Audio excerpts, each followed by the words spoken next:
Obesity and nutrition. For people in many countries, one of the great triumphs of modern life is that there is a great abundance of food.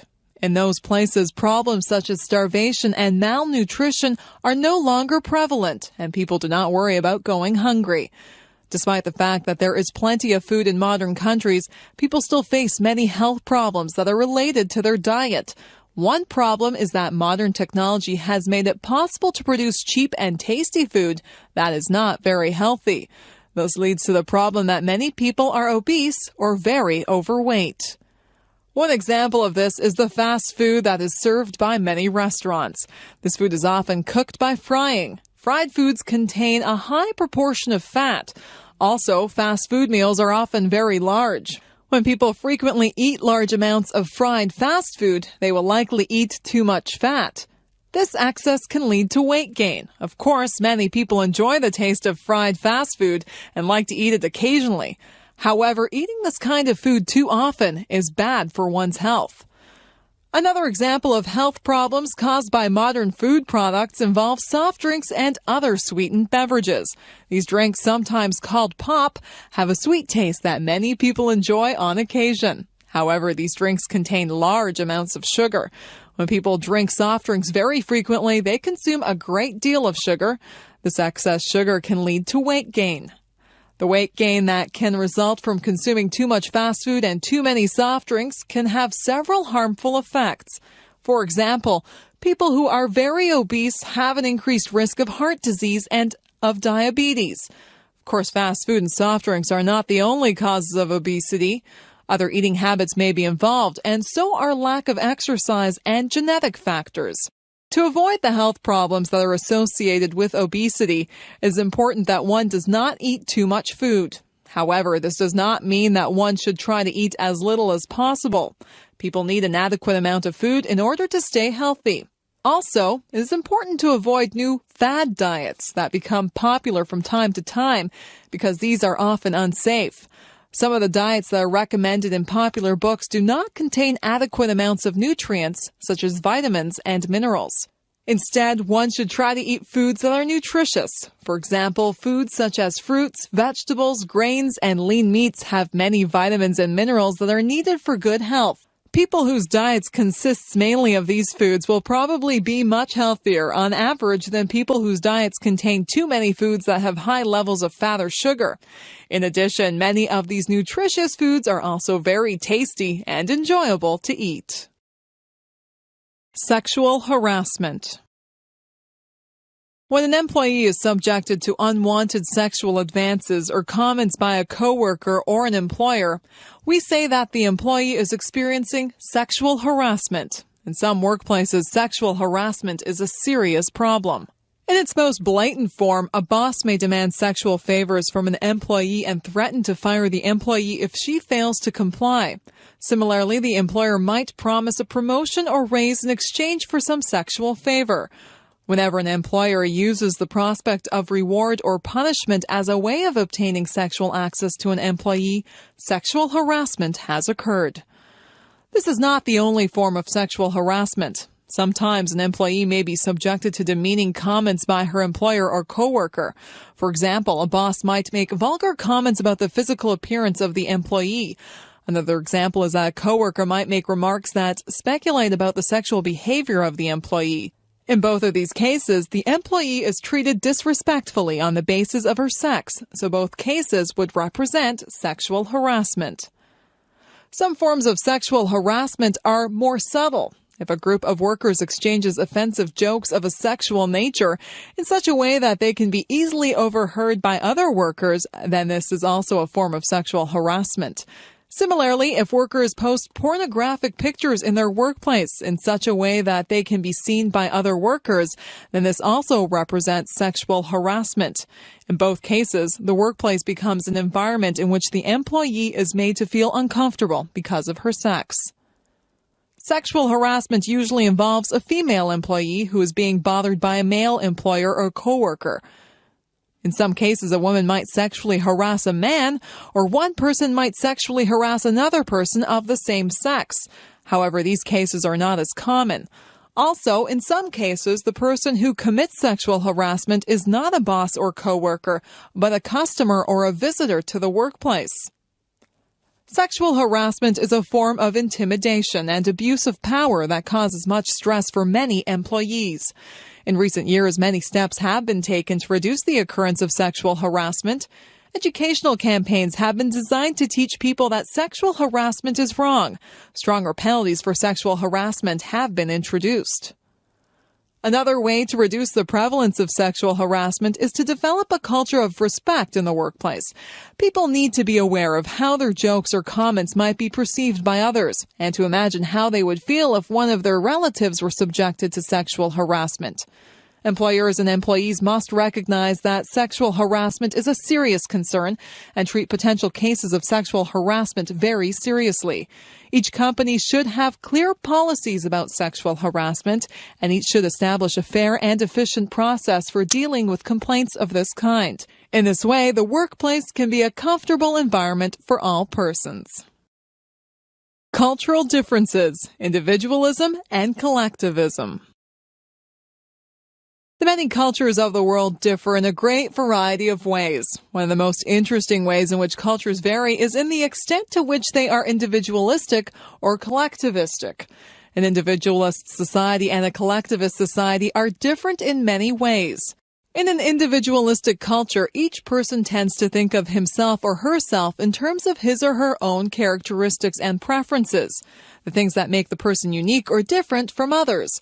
In a collectivistic culture, each person tends to think of himself or herself in terms of his or her social relationships and roles, the things that make the person a part of a larger group, such as an extended family or an ethnic group.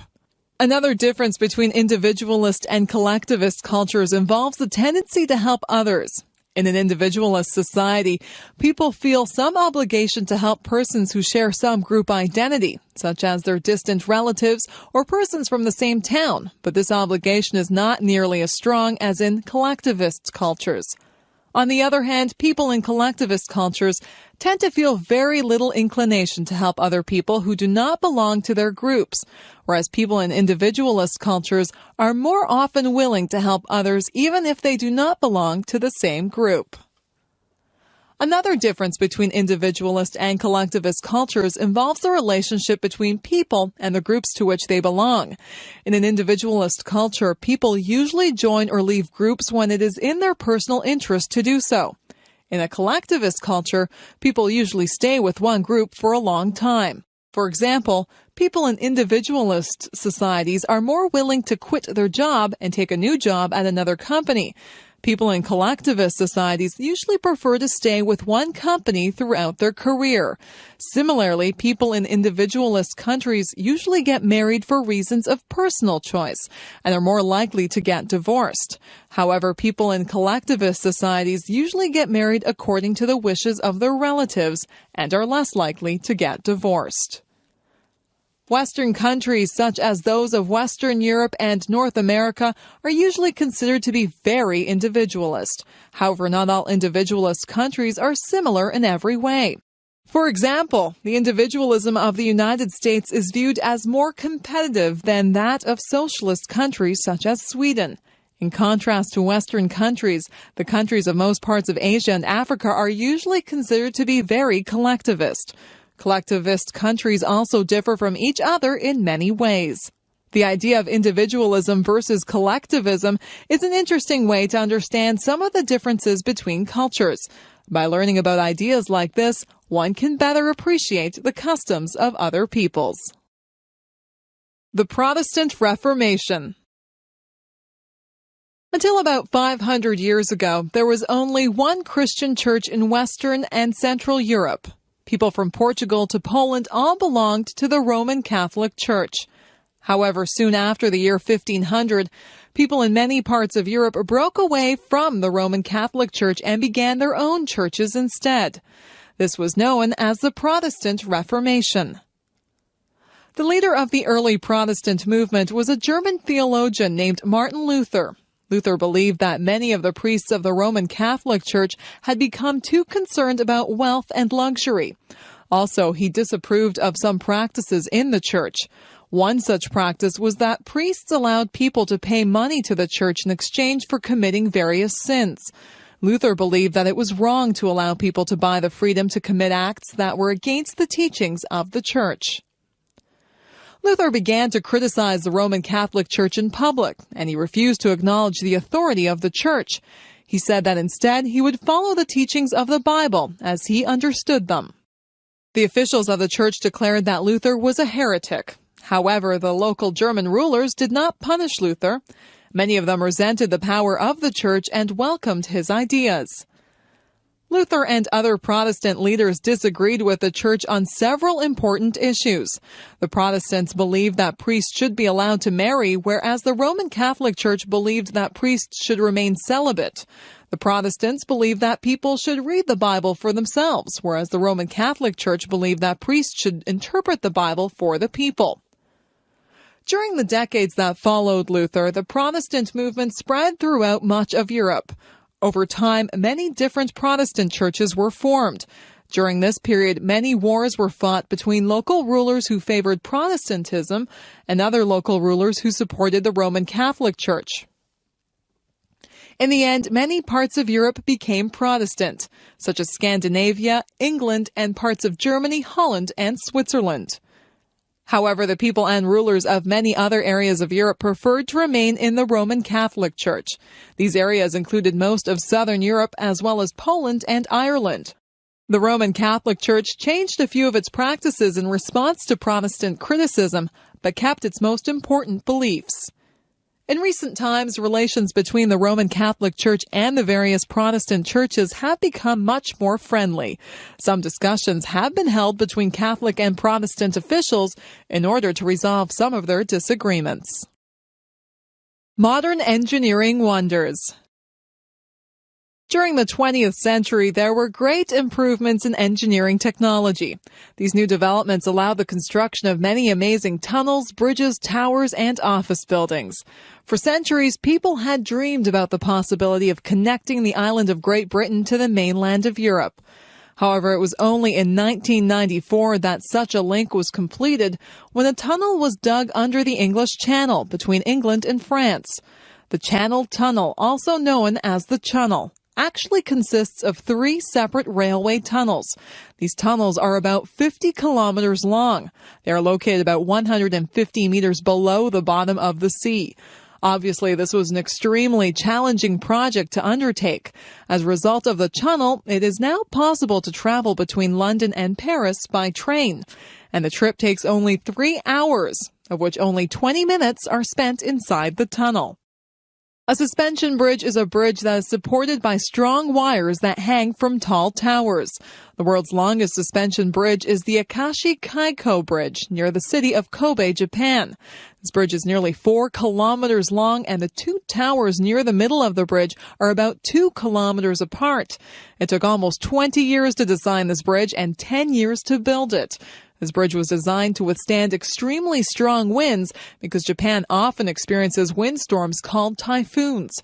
The bridge was also designed to withstand powerful earthquakes, which sometimes hit Japan. At the beginning of the 21st century, the world's tallest freestanding tower was the Canadian National Tower, or the CN Tower. The CN Tower is 553 meters tall.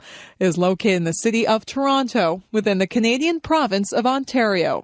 This structure was built in 1975 as a television and radio tower.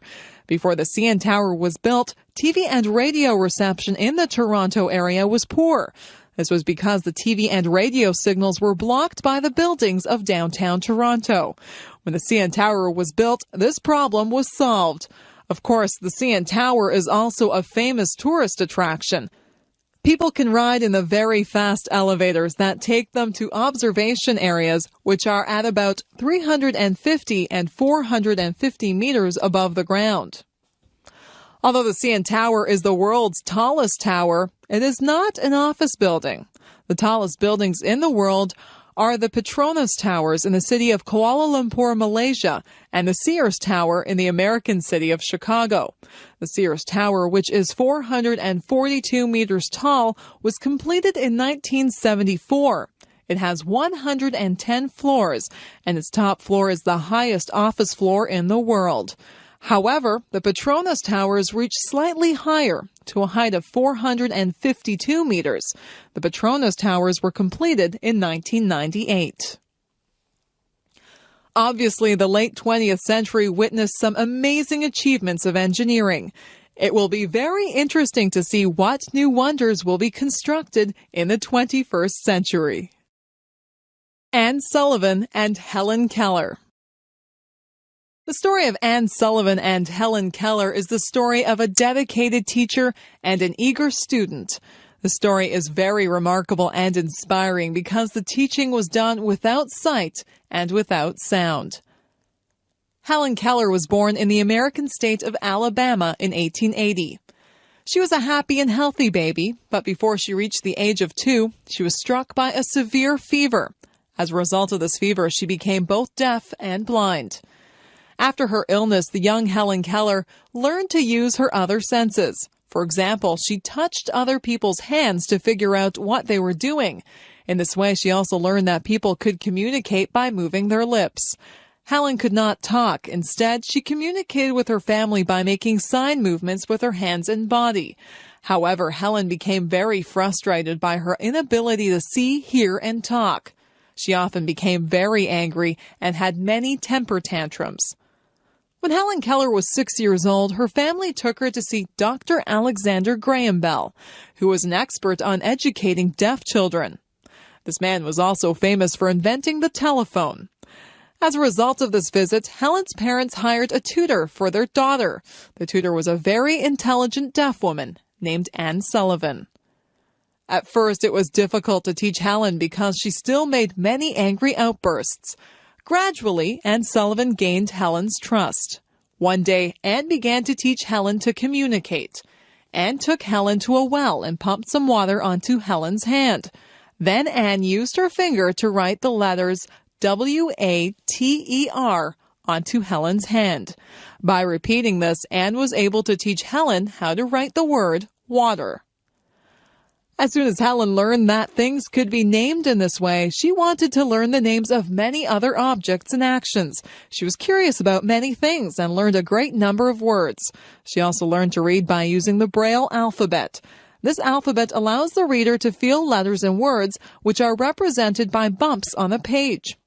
Also, Helen learned to talk by feeling and then copying the movements of people's mouths. When Helen Keller was 16 years old, Anne Sullivan went with her to college. Anne acted as Helen's interpreter, and Helen was very successful in her studies. After her graduation, Helen dedicated her life to improving conditions for the blind, the deaf, and the poor. Anne Sullivan died in 1936 and was remembered as the miracle worker for a triumph in educating Helen Keller. After Anne's death, Helen continued to give lectures in countries around the world and was active in many political causes. She met with presidents and prime ministers and helped to improve conditions for people who were deaf or blind. At the time of her death in 1968, Helen Keller was one of the most admired people in the world. The automobile, or car. In many ways, the automobile has been one of the most important inventions of the modern age. People have been able to travel much more freely and across much greater distances than was possible in the past. The automobile, which most people refer to as the car, has also had some harmful consequences, such as pollution and accidents. However, it is clear that life has changed profoundly as a result of the car. Modern cars are very complicated, but the basic idea of how a car works can be described briefly. When the keys are turned in the ignition of the car, this creates a spark that ignites some gasoline vapor inside a cylinder. Then, the rapid expansion of this vapor pushes against a part called a piston. The movement of the piston then causes a turning motion in a shaft that is connected to the wheels. The wheels turn, and the car moves. The invention of the car and the engines used by cars happened gradually in the late 19th century, mainly in France and Germany. In the early 20th century, an American engineer named Henry Ford developed a new way of making cars. Instead of having one worker produce an entire car, he had each worker perform one part of the production of many different cars. This system was very efficient and allowed the mass production of cars. The first car to be produced in large numbers was called the Model T. The Model T Ford and other cars that were soon produced in large numbers were cheap enough that many people could afford to buy them. Many new roads were built and paved throughout North America to allow cars to be driven from town to town. People were able to travel much more easily and to visit places that had previously been difficult to reach. Some problems also came with the widespread use of cars. One of these problems was air pollution, because car engines burn gasoline, which produces poisonous exhaust fumes. Gradually, new laws and new technology have led to reductions in the air pollution that is caused by cars. Moreover, cars today are much more fuel efficient than they were in the past, requiring less gasoline to travel a given distance. However, this pollution is still a problem because of the many millions of cars that are used each day. Another problem has been car accidents, which have caused many thousands of deaths each year. During the 1960s, some journalists brought attention to the unsafe features of many cars. As a result, the safety of cars has been greatly improved. In addition, the use of seatbelts is now required by law. However, car accidents continue to be a serious problem. The future is likely to bring many interesting new changes to the car. Improvements in the safety of cars, in fuel efficiency, and in the cleanliness of car emissions are continuing to be made. Also, the increasing use of the car in economically developing countries will probably have important effects upon people's lives around the world. Sexual attitudes and behavior. During the past several decades, there have been major changes within most Western countries in people's attitudes towards sex and in sexual behavior. For people who have lived throughout this period, the changes have seemed quite remarkable. Until the early 20th century, people in most Western countries did not have permissive attitudes regarding sexuality. For the most part, young people were expected to wait until marriage before having sexual intercourse. Of course, some premarital sex did occur, and prostitution was not rare. However, sexual behavior was relatively restricted. As the 20th century progressed, there was a gradual trend toward liberalization of attitudes toward sex. However, this trend was greatly speeded after 1960, when the first birth control pills became available. These contraceptive pills made it possible for women to engage in sexual intercourse without much risk of an unwanted pregnancy. As a result, many women were more willing to have premarital sex than was previously the case. Also during the 60s, Western countries were reaching high levels of wealth and education. A new and very large generation of young people was approaching adulthood, and there was a mood of rebellion against traditional norms. There was an increase in the number of people who engaged in sex before marriage, and also a greater openness about such behavior. By the 1970s, sexual attitudes had become quite liberal, and many young people were quite promiscuous in their sexual behavior. However, this pattern reversed somewhat during the 1980s. There was increased concern about sexually transmitted diseases, including AIDS. Moreover, many young women had been uncomfortable with the idea of unrestricted sexual behavior. As a result, sexual attitudes became slightly more conservative during the 1980s and 1990s, although they remained much more liberal than in previous decades. In the early 21st century, most young people in Western countries begin having sex during their high school years, although some people wait until they are considerably older. Some young people are promiscuous, but most engage in monogamous relationships that typically last for a period of several months or a few years. When one relationship ends, another usually begins soon after. This pattern usually continues until marriage. After marriage, most people have sex exclusively with their spouse. However, some people do commit adultery. Sexuality has changed a great deal in recent decades. It will be very interesting to see how people's sexual attitudes and behavior will change in the future. The rights of the accused. In English-speaking countries, the rights of an accused person are taken very seriously. Over many centuries, laws evolved in such a way that people could not be arrested or charged without a very good reason. Of course, every country needs to enforce its laws. This means that police officers are needed, and so are prosecutors, the lawyers whose job is to make criminal charges against people who break the laws, and to prove that those charges are true. However, it is very important that people's freedoms are not taken away wrongly.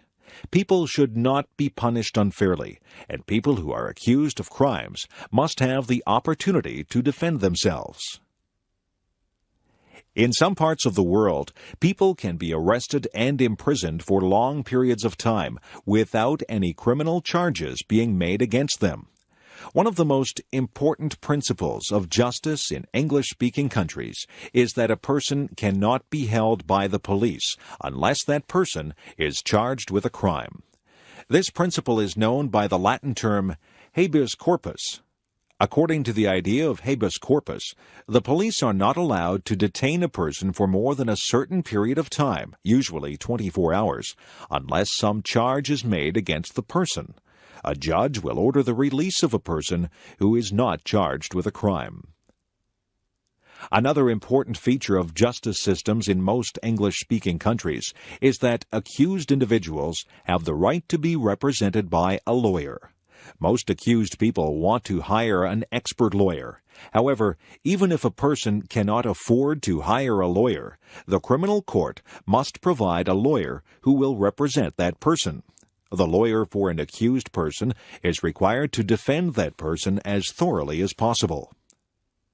One of the most important aspects of justice systems in the United States and the British Commonwealth is that an accused person must be fully informed of any charges made against them.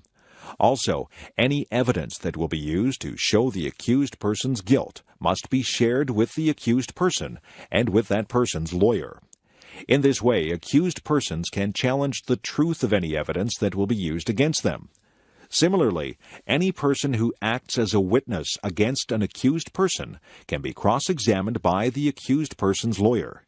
This means that the statements of a witness can be challenged by the accused person. Another important element of most English-speaking justice systems is that evidence must be obtained fairly. Police officers cannot simply enter a person's home to look for evidence of a crime. They must first have a good reason to believe that a crime has been committed, and they must obtain permission from a judge to enter the person's property. This permission is called a search warrant. Because search warrants are required, people are free from arbitrary invasions of their property by police.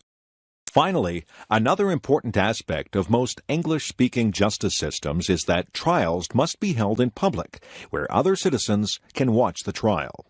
An accused person is not tried secretly. Moreover, as discussed in another passage, the accused person has the right to be tried by a jury of other free citizens. All of these rules ensure that order can be maintained without taking away the freedom of innocent people. New York City. New York City is the largest city in the United States and one of the largest cities in the world. The city of New York has a population of over 7 million people, and the surrounding urban areas bring the total to about 20 million people. However, New York City is not merely a very large city. It is also known as one of the world's leading centers of financial, artistic, and media activities. Compared with most of the great cities of the world, New York is very young. The first permanent settlements were established during the 17th century by settlers from the Netherlands. Those people named their town New Amsterdam. Soon, the colony was taken over by English settlers who renamed the city New York. New York grew quickly, and by the 19th century, it was the largest city of the United States. New York was usually the place where new immigrants to the United States would arrive. In the 19th century, immigrants from Germany and Ireland were numerous in New York. In the early 20th century, New York City was the home of many Jewish immigrants and also immigrants from Italy. In addition, many African American people arrived in New York from other parts of the United States, and many persons came to New York from the American territory of Puerto Rico, a Spanish-speaking island in the Caribbean. In more recent decades, immigrants have arrived in New York from places all over the world. One of the most famous features of New York City is its dramatic skyline. New York has more tall buildings, called skyscrapers, than any other city in the world. Many of the tallest and most interesting buildings in New York, including the Woolworth Building, the Chrysler Building, and the Empire State Building, were constructed during the early decades of the 20th century. In addition to these impressive buildings, New York is also known for the huge bridges that join the island of Manhattan to the surrounding areas. The Brooklyn Bridge is the most famous of these remarkable and old bridges. Of course, New York is famous for much more than just its architecture. New York City's financial district, Wall Street, and its theater district, centered on Broadway, are the most important in the United States. Central Park is one of the world's great urban parks, and the art galleries, museums, and concert halls are among the greatest to be found anywhere. The United Nations has its headquarters in New York City. People around the world recognize the famous Statue of Liberty, which stands on an island in the harbor of New York, and the bustling Times Square, located in the Midtown Manhattan area. Visitors to New York find it to be an extremely busy, fast-paced city and are struck by the extremes of wealth and poverty that surround it. Many people love New York City, but even those who would not want to live in New York do agree that it is a very interesting place. California. By far the most populous state of the United States is California. Located in the southwestern corner of the United States, California is home to a great diversity of natural environments and cultural influences. In the year 2000, over 33 million people lived in California. California's many mountains and valleys produce a wide variety of climates and natural regions. In the interior, southeastern parts of the state are many areas of desert. For example, Death Valley, which is so deep that it is below sea level, is extremely dry. Temperatures in Death Valley sometimes exceed 50 degrees Celsius. Other valleys are more pleasant and hospitable places. In the Central Valley, many farms grow vast amounts of fruits and vegetables. California also contains many tall, snow-covered mountains. On the slopes of some mountains are forests that have very large trees. Some of the giant redwood trees of California reach heights of 100 meters or more. Many of the cities in California have Spanish names. This is because many of those cities began as religious missions that were started by Spanish priests. Mexico owned California during the early 19th century, but few Mexican people lived there. The United States gained control of California during the 1840s, and the discovery of gold brought many Americans and others to California. Today, California contains some of the largest cities in the United States. Within the greater Los Angeles area, one can find Hollywood, known as the movie capital of the world. Many rich people live in suburbs such as Beverly Hills, and many poor people live in other neighborhoods throughout the city. The Los Angeles area is home to over 15 million people, many of whom have immigrated to the United States from Mexico and from many Asian countries. Los Angeles is a very large city that has spread across a great area. As a consequence, the city has many traffic jams, and air pollution, or smog, is sometimes a problem. Further north is the city of San Francisco, one of the most beautiful cities of the United States. The image of the Golden Gate Bridge, which crosses the harbor of San Francisco, is famous around the world. Also famous are the hilly streets of San Francisco and the trolley cars that provide transportation along them. San Francisco's Chinese community is one of the largest in North America, and the city also contains a vibrant artistic and cultural life. San Francisco was destroyed by an earthquake in 1906 and was damaged again in 1989. California has always had a special place in the imagination of Americans. This is hardly surprising, given the variety and diversity of this vast state. Drug use among athletes. Drug use is a common problem in many sports competitions today. In both professional and amateur sports, many athletes use drugs that are designed to improve athletic performance. The use of these drugs may have harmful effects on the future health of athletes, but they also give an unfair advantage in athletic competitions. Some of the most widely used performance-enhancing drugs are called anabolic steroids. Anabolic steroids are drugs that are very similar to the male hormone testosterone. These drugs allow athletes to develop larger and stronger muscles and to increase the intensity of training. For sports that require strength, power, or speed, the use of steroids can provide advantages. In past years, many famous sprinters and weightlifters have been found to have used steroids. However, anabolic steroids have many negative side effects. To give just a few examples, steroids can cause changes in mood, including irritability and anger, and can also cause skin problems such as acne. In men, steroid use can lead to reduction in the functioning of the testicles. In women, steroid use can interfere with menstruation. In both men and women, long-term side effects include an increased risk of some forms of cancer. Another widely used drug is known as EPO. EPO is a hormone that helps to produce red blood cells, which carry oxygen to the muscles. When taken by athletes who compete in sports that require great endurance, EPO may provide an advantage by allowing the athletes to maintain their speed for a longer time and distance. During 1998, there was a scandal at a famous bicycle race, the Tour de France, when it was found that many of these long-distance cyclists were using EPO to gain an advantage over their competitors. EPO has side effects. For example, it increases the likelihood of developing blood clots, which increase the risk of a stroke or heart attack. One difficulty in preventing the use of performance-enhancing drugs is that it is not always possible to detect the use of the drugs. Tests have been developed to detect the drugs, but new varieties of the drugs are often not detected.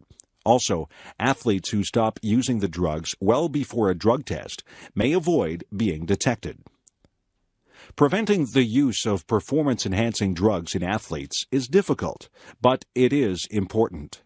Most athletes want to compete without using artificial substances that provide easy advantages, and they do not want to risk their health by using these substances. If those athletes are to have a fair chance, it is necessary to prevent other athletes from gaining advantages due to the use of these drugs. Scotland.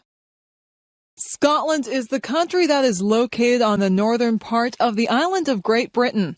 The Scottish people are one of the four main nationalities of the British Isles, together with the English, the Welsh, and the Irish. Scotland and its people have played an important part in the history of the English-speaking world. Scotland can be roughly divided into two main regions. The lowland areas in the southern part of Scotland contain most of the population and the two main cities, Edinburgh and Glasgow. Most of Scotland's agriculture and industry are located in the lowland areas. The highland areas, together with the islands that lie off the coast of Scotland, are not so heavily populated. The lakes and mountains of the highlands are known for their beautiful scenery. One of the main themes of Scottish history is conflict with England. During the Middle Ages, the English and Scottish kings were often at war. Around the year 1300, the Scots repelled some invasions from England. During the 1600s, though, Scotland and England had the same king, and the countries were officially joined as the United Kingdom in 1701. For people in the Highlands of Scotland, the 18th century was very difficult. Most people worked as farmers on land that was owned by a few wealthy landlords. The landlords decided that they could make more money on the land if they evicted the farmers, so many of the farmers were forced to leave. The Highlanders rebelled against the king in 1745, but they were defeated. During the 18th and 19th centuries, many people left the Highlands of Scotland. They moved to the United States, Canada, Australia, and New Zealand. During the 19th century, Scotland was the first country to have universal public education for children. The country produced a great number of famous scientists and inventors during that time. Scotland is famous for its national costume. This costume includes the kilt, which is a knee-length skirt worn by both men and women.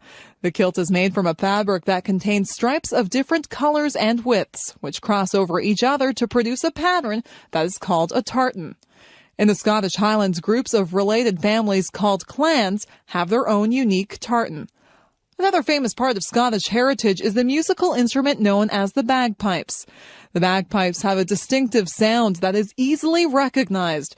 Bagpipes were originally played to intimidate enemies in battle, but today Scottish people play the bagpipes at parades and other celebrations. People of Scottish heritage around the world celebrate their heritage on January 25th of each year. This day celebrates the birthday of Robbie Burns, the famous Scottish poet. People celebrate this day at parties where people eat a famous Scottish food called haggis. Today, Scotland remains part of the United Kingdom, but some Scottish people would like Scotland to become independent. Whatever the Scottish people decide, their country will remain a unique and interesting place. London. The city of London is one of the most famous cities in the world. In previous centuries, London was the center of the British Empire. Today, it is one of the most important cities of the emerging European Union. London is located in southeastern England on the Thames River. The Greater London area contains about 12 million people, and the surrounding areas contain several million more. London was the first city in the modern world to have reached a population of 1 million people. London is a very old city, and many of its neighborhoods maintain their distinct character. One of the most famous parts of London is the East End, where people speak with an accent known as Cockney. One of the features of the Cockney accent is that the letter H is often not pronounced. London's population is very cosmopolitan. The city contains, in addition to people of English background, large communities of South Asian, Chinese, African, and Caribbean people. Most of these people have their origins in countries that belong to the British Commonwealth of Nations. Many of the most famous buildings in London are located in a small central area. This area contains several huge churches, including Westminster Abbey, where many famous people are buried. Another famous church is St. Paul's Cathedral, which was rebuilt after the original was destroyed by fire in the year 1665. The Houses of Parliament are also found in central London. These buildings are famous for their Gothic architecture and for the sound of the large clock known as Big Ben. The Tower of London, which was formerly used as a prison, is now a popular tourist attraction. Buckingham Palace, the residence of the royal family, was first opened for public viewing during the 1990s. London is also famous for its many impressive museums, art galleries, and theaters. For example, the British Museum contains priceless objects from all parts of the world. The National Gallery holds a great collection of artistic masterpieces. The Globe Theatre has been rebuilt to appear as it did during the time of Shakespeare. Despite its age, London remains a vibrant and busy city. Most of the cultural and financial institutions in England are located in London, and the city attracts many young people from other parts of England and around the world. Of course, London is popular with tourists who come to see the many attractions of the city. Soccer. Soccer is the most popular sport in the world. The basic rules of the sport are simple. 2 teams of 11 players try to kick the soccer ball into the opposing team's goal. Only 1 player on each team, the goalkeeper, is allowed to touch the ball with hands or arms. Perhaps part of the reason for the popularity of soccer is its simplicity. The game requires no expensive equipment, merely a ball and a playing surface, preferably a large grassy area. For children in most parts of the world, soccer is the sport that is played most widely. Soccer is also known as football, especially in England. However, soccer should not be confused with American football, Australian rules football, and rugby football, which are very different sports. Although the basic rules of soccer are easy to learn, it is very difficult to master the skills of the game. The best soccer players have developed through natural talent and hard work a remarkable ability to control the soccer ball with their feet, knees, torso, and head. They can pass the ball very accurately or shoot the ball very hard. The most famous soccer tournament is the World Cup. Every 4 years, teams representing countries from around the world play in a tournament to decide which country has the best soccer team in the world.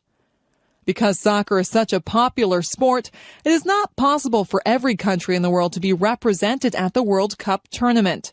To decide which countries may participate in the World Cup, it is necessary to have tournaments within various regions of the world.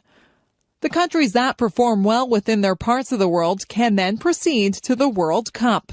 In the past, most of the available places at the World Cup have been reserved for teams from Europe and from South America.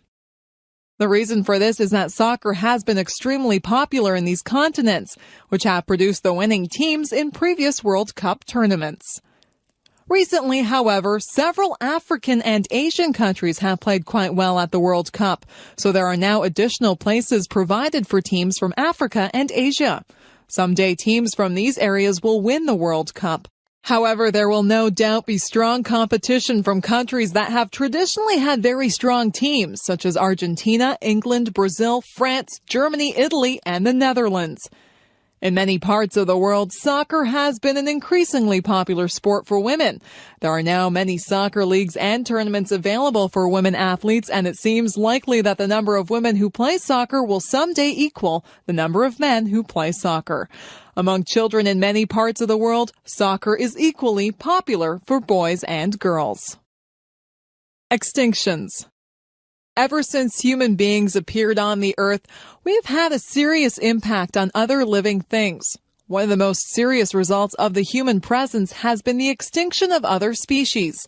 Since the arrival of humans, many species of animals and plants have died out as a result of human activity.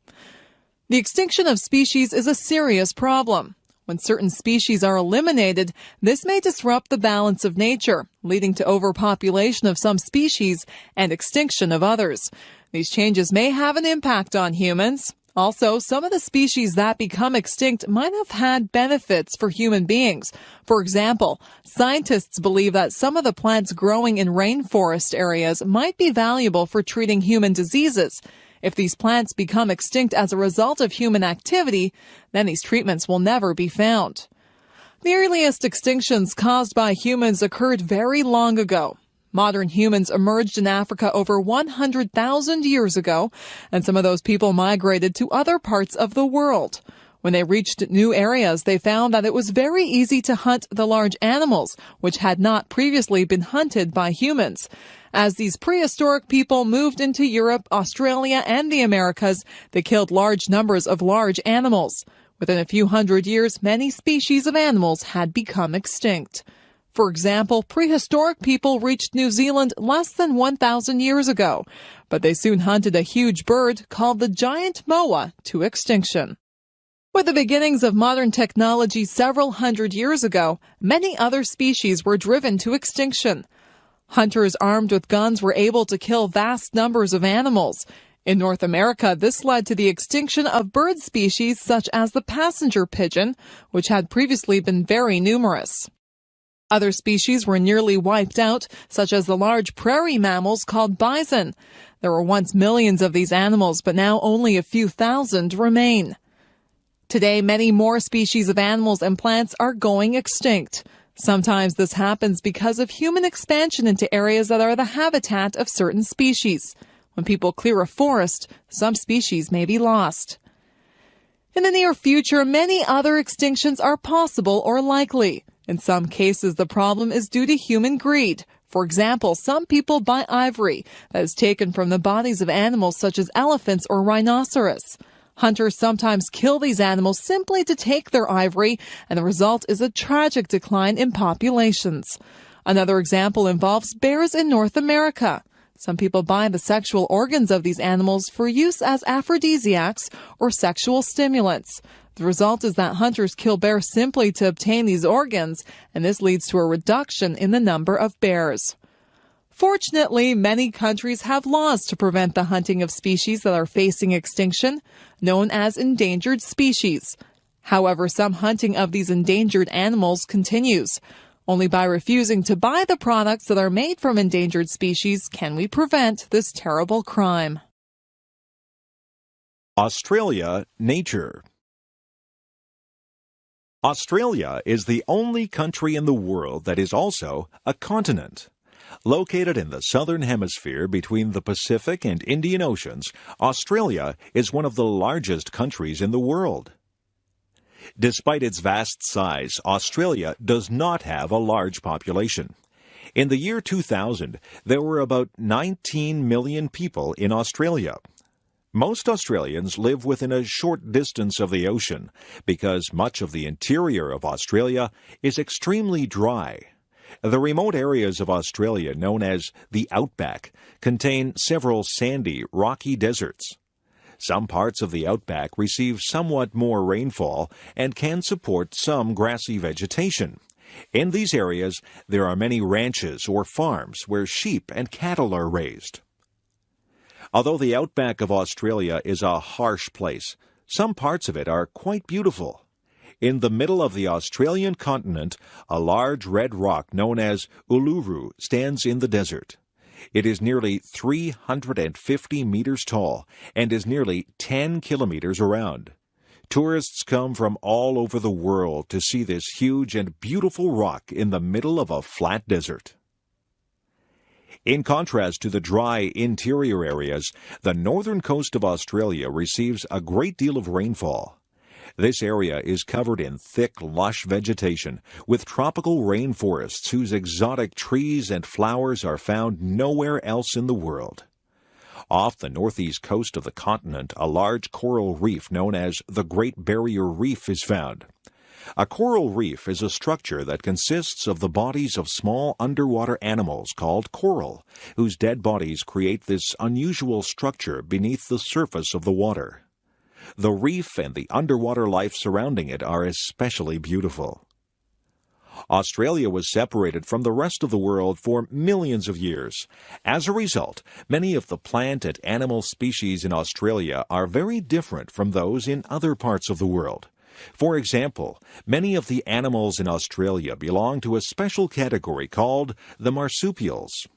Marsupials are mammals, but they are a special kind of mammal because they give birth to offspring that are not yet well developed. In many marsupials, the offspring continue to develop after being born inside a pocket or pouch on the mother's body. The most famous marsupial is the kangaroo. Kangaroos can travel at great speeds by hopping on their hind legs and using their large tails for balance. The kangaroo is a rather large animal, with the larger individual sometimes weighing 90 kilograms. Another famous marsupial is the koala. This animal is sometimes called a koala bear because it looks somewhat like a small bear. The koala lives in the branches of trees called eucalyptus trees. Koalas eat the leaves of eucalyptus trees. Of course, Australia also has people. We will discuss the people of Australia in the next passage. Australia, people. The first people who lived in Australia were known as the Aborigines. The Aborigines came to Australia by boat more than 40,000 years ago. They are the first people in the world who are known to have used boats for transportation.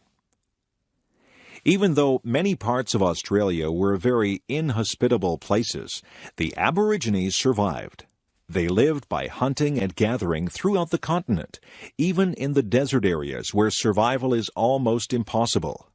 The Aborigines felt a deep spiritual attachment to the land, and they made many beautiful paintings upon the rocks of many parts of the country. Their most famous invention is a curved hunting stick known as the boomerang. The design of the boomerang is remarkable because it can be thrown in such a way that it will turn around and return to the person who threw it. Until about 200 years ago, the Aborigines had only a very limited amount of contact with people in the outside world.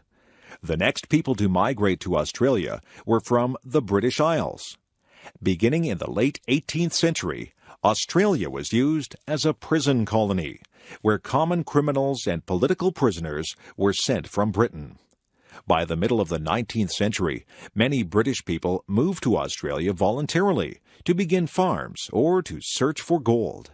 By the late 19th century, Britain stopped sending its prisoners to Australia, but migration continued. After the arrival of the British colonists, the Aboriginal population declined sharply. This was partly due to disease, partly due to cruel treatment by settlers, and partly due to the loss of their traditional way of life. Today, the Aboriginal population is growing again, and the Australian government has taken some steps to correct the injustices of the past. The various parts of Australia were governed at first as separate colonies, but in 1901 they joined to form a single country. Australia continued to grow during the 20th century, and after World War II, it attracted many immigrants from countries in Europe. During the past few decades, many people have moved to Australia from various parts of Asia and from other parts of the world. Today, Australia consists of one territory, the Northern Territory, and 6 states: Western Australia, South Australia, Tasmania, Victoria, New South Wales, and Queensland. Tasmania is a small island off the southern coast, and Victoria, New South Wales, and Queensland are found in the eastern part of the country. The 2 largest cities in Australia are Sydney and Melbourne, both of which are in the southeastern part of the country. Sydney has a beautiful harbour that is one of the largest in the world, and Melbourne has many beautiful parks and gardens. The capital city of the country is Canberra, which is located between Sydney and Melbourne. Other large cities in Australia are Brisbane in the northeast, Perth in the southwest, and Adelaide in the south. The Earth revolves around the Sun. 1 year is the time required for the Earth to travel around the Sun. For most of history, however, people did not know that the Earth moved around the Sun. Instead, people believed that the Sun moved around the Earth.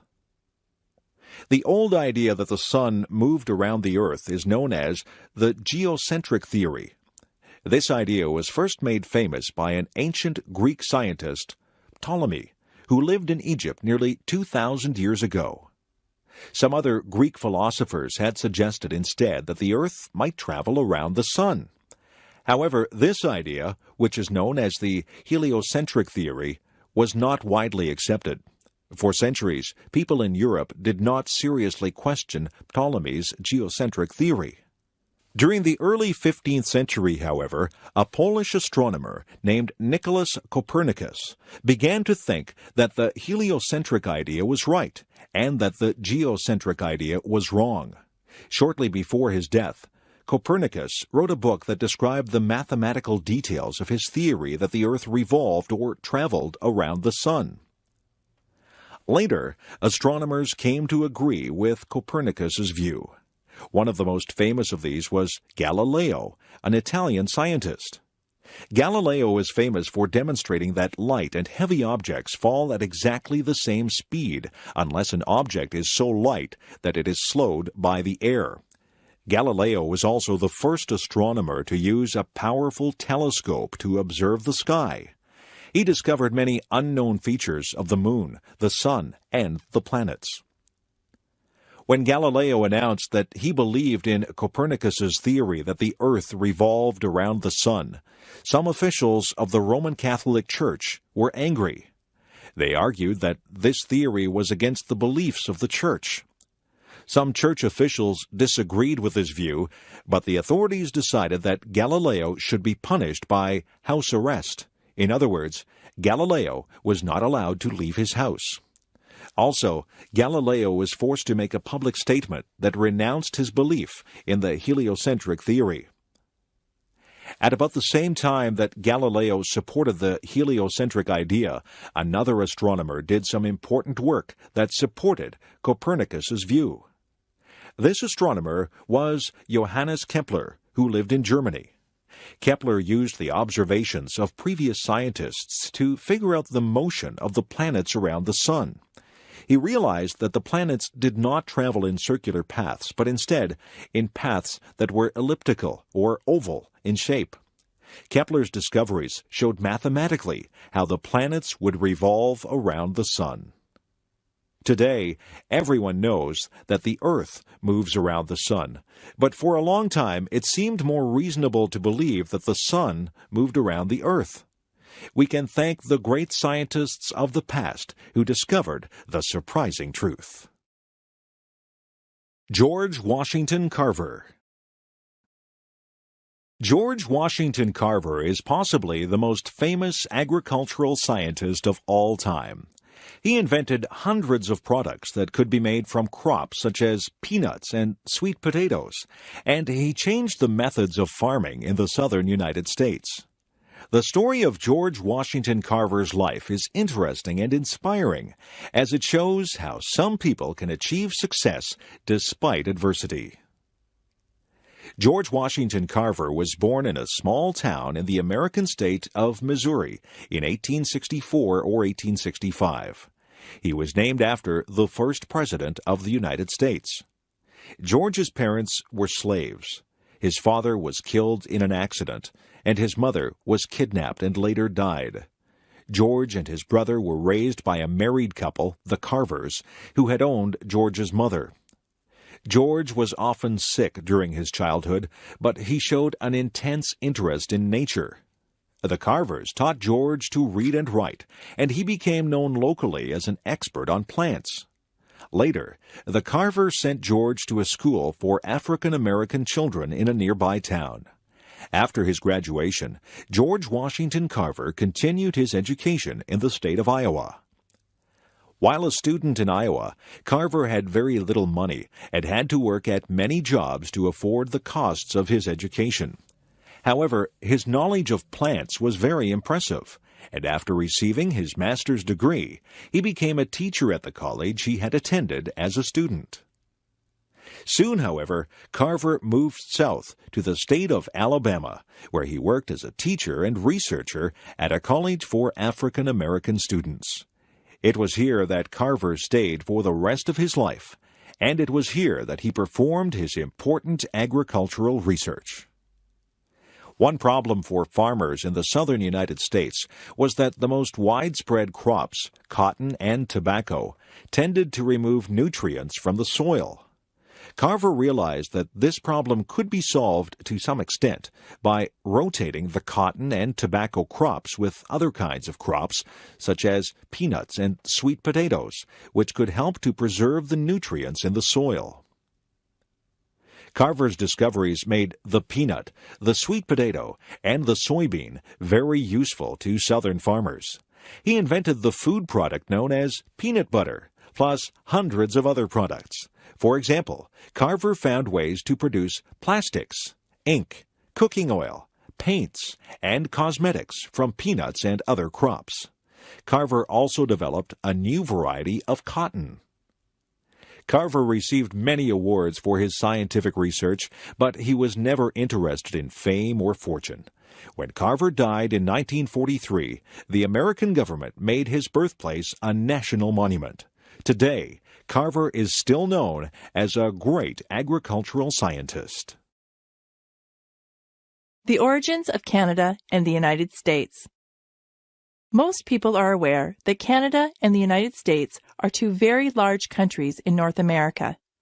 However, most people do not know how these countries came to exist. The story of the creation of these countries is a very interesting one. During the 17th and 18th centuries, some people from England and from France moved across the Atlantic Ocean. English people lived on what is now the east coast of the United States, and French people lived in what is now Quebec, in the eastern part of Canada. The kings of England and France were often at war with each other. This meant that there was often fighting in North America between the soldiers of England and France. By about the year 1750, there were many more people in the English colonies than in the French colonies. When the next war began, the English king was determined to defeat the French and gain complete control of North America. The English assembled a large force of ships and soldiers and attacked the French at Quebec. The French fought bravely, but they were too few in numbers, and the English won the war. England then gained control of all of North America. After this war, the people of the English colonies in North America began to feel dissatisfied with their government. They were not represented in the English government, but they had to pay taxes to the English king. The taxes were used to pay for English soldiers who defended the American colonies, but the Americans did not want these soldiers. In 1775, the American settlers began to rebel, and in 1776, the Americans declared their independence. For several years, there was much fighting between the Americans and the English soldiers. For a while, it appeared that the Americans would lose, even though they fought bravely. Then, the King of France decided to help the Americans. He sent his ships and soldiers to America, and they helped the Americans to defeat the English forces. England recognized the United States of America as an independent country in 1783. However, England kept control of Canada. When the American colonies rebelled against England, some of the people who lived in those colonies did not rebel. Those people were called Loyalists because they were loyal to the king. When the war ended, the Loyalists had to leave the country. They moved northward to Canada, where they started new English-speaking colonies. During the year 1812, the Americans invaded Canada, but they were not able to conquer the country.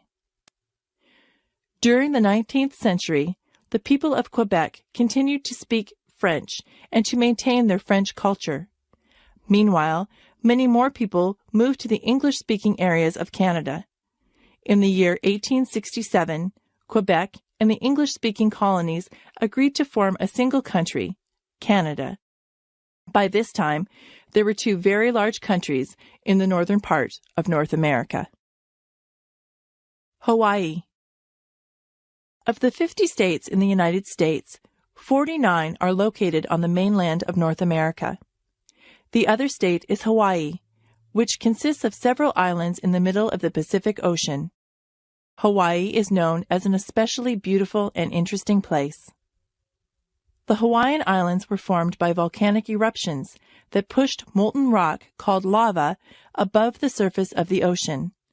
Some of the islands no longer have any volcanic activity, but there are still active volcanoes on two Hawaiian islands, Oahu and the Big Island, which is known simply as Hawaii. One of these volcanoes, Mauna Loa, still erupts sometimes with spectacular explosions of lava. Another volcano, called Mauna Kea, is now dormant. These volcanoes are both very tall and reach over 4,000 meters above sea level. The air above Mauna Kea is so clear and thin that scientists use the mountain as a base for observing the stars. The islands of Hawaii are located in the tropics, and they are known for their beautiful weather. The temperatures are usually in the range of 20 to 30 degrees Celsius, and the days are usually sunny. This weather allows people to enjoy swimming and surfing on the beautiful beaches of Hawaii. Despite the sunshine, most of the islands also receive enough rainfall to support many beautiful flowers and trees. The first people to live in Hawaii were Polynesian groups who arrived from other islands in the Pacific well over 1,000 years ago. The islands were visited by European explorers during the late 18th century. During the early 19th century, the islands became unified under a single king. However, during this time, many Hawaiians died from diseases that were brought by European and American visitors. The Hawaiian Islands are excellent places for growing sugarcane and pineapples. In the late 18th century, some Americans began large farms called plantations in Hawaii. The Americans eventually gained control of the government, and Hawaii became a territory of the United States. The United States built a naval base on the island of Oahu at Pearl Harbor. This base was attacked by Japan in 1941, but it was soon repaired. The naval base is still in use today. During the 19th and 20th centuries, there were great demand for labor on the sugar and pineapple plantations. People came to Hawaii from many lands, and Hawaii became a place of many cultures.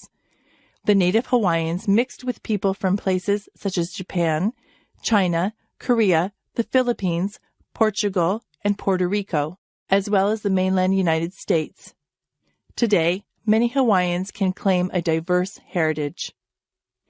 In 1959, Hawaii became the 50th state of the United States, with the city of Honolulu as its capital. Today, there are more than 1 million people in Hawaii, more than half of whom live in Honolulu. Each year, many more people visit Hawaii as tourists to experience the beauty of these islands. Charles Darwin. Charles Darwin made what might be the most important scientific discovery of all time, the theory of evolution by natural selection. It was Darwin who first understood how it was that plants and animals evolved over time to produce new and different species. At first, this theory faced much opposition, but since that time, it has been supported by evidence from many areas of science. Darwin was born in a small town in England in 1809. When he was a young man, he went to university, first to study medicine, and later to study religion. However, Darwin found his schoolwork to be very boring. Instead, he preferred outdoor activities and was very interested in nature. While Darwin was at university, the British Navy was planning to send one of its ships, called the Beagle, on a voyage of exploration. As part of this voyage, the ship would need a naturalist who could study the various plants and animals that might be found. Darwin was recommended for this job by one of his professors, who had been impressed by Darwin. Darwin was chosen as the naturalist of the Beagle, and the ship left England in 1831. The ship's voyage took Darwin around the world, and he observed many species of plants and animals on his trip. In one place near South America, known as the Galapagos Islands, Darwin observed many unusual species of birds. Several of these birds seemed closely related to each other, but they differed in interesting ways. For example, some birds had long beaks that could reach insects hidden in the bark of trees, but other birds had thick beaks that could break open the shells of nuts. What Darwin realized was that certain characteristics could help an animal or a plant to survive and reproduce. Individuals that lacked those characteristics would become more likely to die without reproducing. Over many generations, the useful characteristics would then become more and more common as the surviving individuals passed the characteristics on to their offspring. Eventually, after many generations, the changes would be so great that a new species would exist. In this way, a single species could divide into two or more new ones. This was called the process of evolution by natural selection. When Darwin returned to England, he studied plants and animals in more detail. After much research, he began writing a book about his theory of evolution by natural selection. When the book The Origin of Species was published in 1859, it was very popular and very controversial. During the next 20 years, Darwin continued his scientific research, and he wrote several more books. By the time of his death in 1882, many biologists had realized that Darwin had made one of the most important scientific discoveries of all time. For the first time, scientists could understand the origin of the many different species of plants and animals. Jazz. One of the most popular forms of music is known as jazz. Each year, hundreds of thousands of people attend jazz concerts and festivals in cities around the world. Jazz music, both old and new, is played on the radio and on home stereos. Two of the most important features of jazz music are improvisation and syncopation. Improvisation means that music is created spontaneously by the musician during a performance. In other words, the musician modifies some existing music in a new and interesting way. Syncopation means that the regular patterns found in music may be broken up, with new accents and uneven patterns being created. The features of improvisation and syncopation are difficult to use with skill and require great creativity on the part of the musician. Jazz music originated in the southern United States during the late 19th and early 20th centuries. It was based on African American music that was derived in part from rhythms in Western Africa. The earliest jazz musicians were influenced by a music style known as ragtime, which was popular during the late 19th century. Jazz music also incorporated some aspects of a related kind of music called the blues. By the beginning of the 20th century, a fully developed form of jazz was being played in New Orleans, a city in the southern United States. Jazz musicians played instruments such as the trumpet, saxophone, cornet, and piano. Jazz soon became popular and was played on the riverboats that traveled along the Mississippi River. Some jazz musicians moved north to the city of Chicago, and young musicians in that city developed some new forms of jazz music. By the 1920s and 1930s, jazz was popular in many parts of the United States, and some musicians began forming large bands, comprising many musicians and many different instruments. This began the period known as the Big Band era, when a popular form of jazz known as swing music was played. During the 1940s and 1950s, other forms of jazz known as bop and cool jazz were developed. Some people preferred these newer kinds of jazz, but others preferred the older varieties. By the 1960s, some jazz musicians began to experiment with different kinds of musical instruments and with other kinds of music. Some musicians incorporated musical styles from other parts of the world, or combined jazz with rock music. And today, some musicians have blended jazz with rap music. However, some people prefer the more traditional forms of jazz music. Of course, most of the great jazz musicians of the early 20th century, people such as Louis Armstrong, Duke Ellington, Count Basie, Dizzy Gillespie, and Billie Holiday, are no longer alive. However, many great jazz musicians are still active, and many younger musicians have continued this form of music. People will continue to enjoy jazz music for a long time to come. The Mississippi River. The Mississippi River is the longest river within the United States. and the fourth longest river in the world. This river holds a special place in American history and literature, and in the imagination of ordinary Americans. The Mississippi River begins in the hills of northern Minnesota, near the Canadian border, and flows southward about 3,700 kilometers through 10 states before draining its water and silt into the Gulf of Mexico. Traditionally, the river is viewed as a natural boundary between the eastern and western halves of the United States. Until the year 1803, the areas to the west of the Mississippi River and the areas around the mouth of the river were claimed by Spain and by France. In that year, the French Emperor Napoleon decided to sell this land to the United States of America. This sale, which is called the Louisiana Purchase, was very important for the United States. By controlling the Mississippi River, the Americans would be able to use it for transporting goods and people in this rapidly developing area.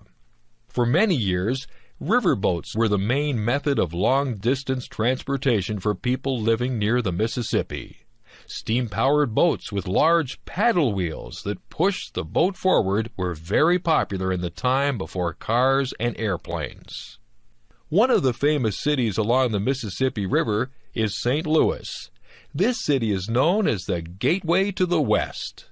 During the 19th century, St. Louis was the last large town that people would pass through on their way to a new farmland farther west.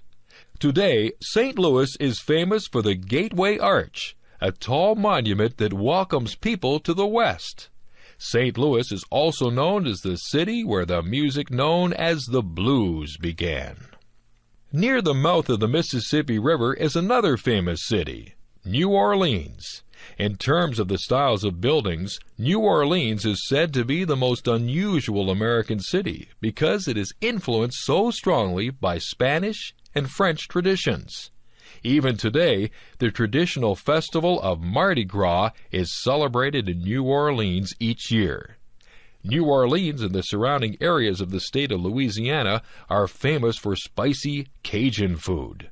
This style of cooking was developed by the French-speaking settlers of Louisiana. The Mississippi River is famous in many stories of American literature. For example, The Adventures of Tom Sawyer and Huckleberry Finn, which were written by the author Mark Twain, are both set along the Mississippi River. Today, the federal and state governments of the United States are working to preserve the natural environment along the Mississippi River. People recognize the importance of keeping this river healthy and clean. Doctors Without Borders. In 1999, the Nobel Prize for Peace was won by the organization known as Doctors Without Borders. This is the English name for the organization, based in Belgium, which won the prize for its humanitarian assistance to people around the world in areas that have been struck by disaster. The fundamental ideas of Doctors Without Borders is that people who suffer from a disaster have the right to receive professional help as soon as possible. The organization helps people regardless of their nationality, race, religion, ethnicity, sex, or political opinions. Also, the assistance provided by Doctors Without Borders is given in response to all kinds of disasters, such as famines, earthquakes, and wars. The people who belong to Doctors Without Borders are experienced medical workers who volunteer their time, effort, and skills in an attempt to help people who are in need. These volunteers include doctors, nurses, surgeons, anesthetists, laboratory technicians, and other medical workers. There are also some non-medical volunteers who work for Doctors Without Borders in positions of administration or logistics. Volunteers must first take a course before participating in a humanitarian mission. They promise to abide by a code of professional ethics, and they promise to remain neutral in any conflicts within a disaster area. A mission typically lasts about 6 months, but the duration varies. The volunteers are insured by the organization, but they are not paid in any way for their work. When Doctors Without Borders began in 1971, it consisted of only a few French doctors who wanted to provide humanitarian aid to people in disaster areas. Over the years, it grew rapidly, and by 2001, Doctors Without Borders had 2,500 volunteers working in 80 countries around the world. They have helped people by providing emergency health care, vaccinations, medicine, water, and basic food, and also by developing improved water and sanitation systems. In many areas, Doctors Without Borders has also helped to provide basic medical training to local people.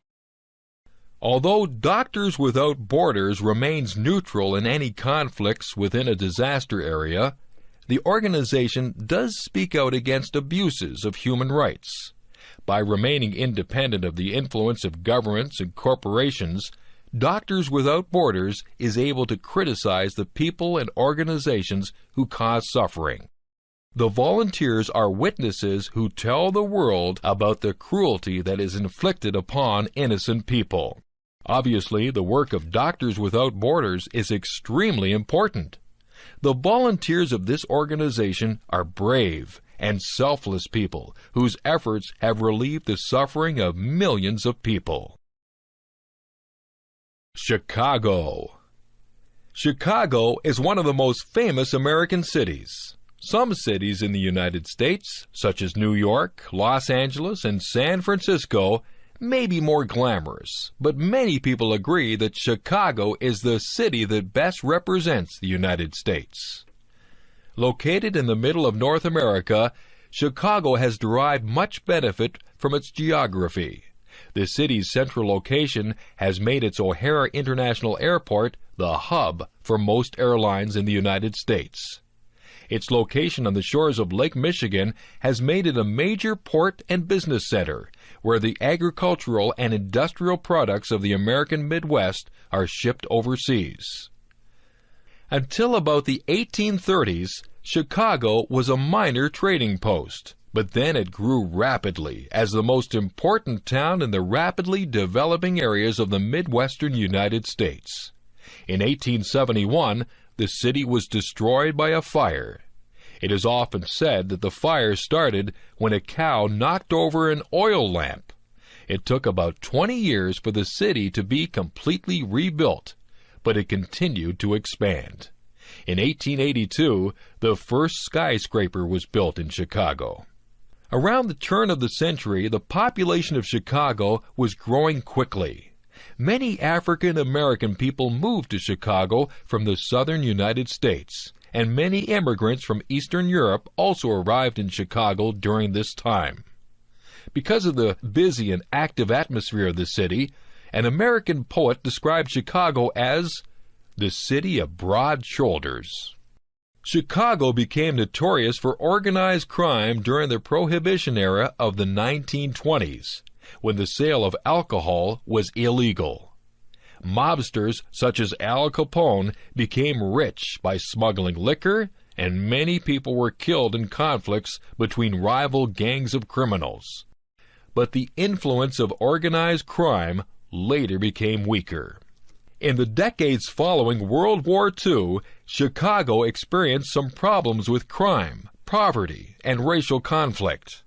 However, the city has recently prospered, and social conditions have improved for many people in Chicago. Compared with other large cities, Chicago is viewed as an affordable place to live, with a high quality of life. The city has efficient transportation and many beautiful parks along the Lake Michigan shoreline. Chicago is famous for its many attractions, including the Art Institute of Chicago, the Field Museum of Natural History, the Shedd Aquarium, the Sears Tower, and the Miracle Mile Shopping District. Indeed, Chicago is one of the most interesting cities in the United States. Women and the right to vote. In most countries today, people think it is obvious that all adults should have the right to vote in democratic elections. But it was not so long ago that women did not have this right.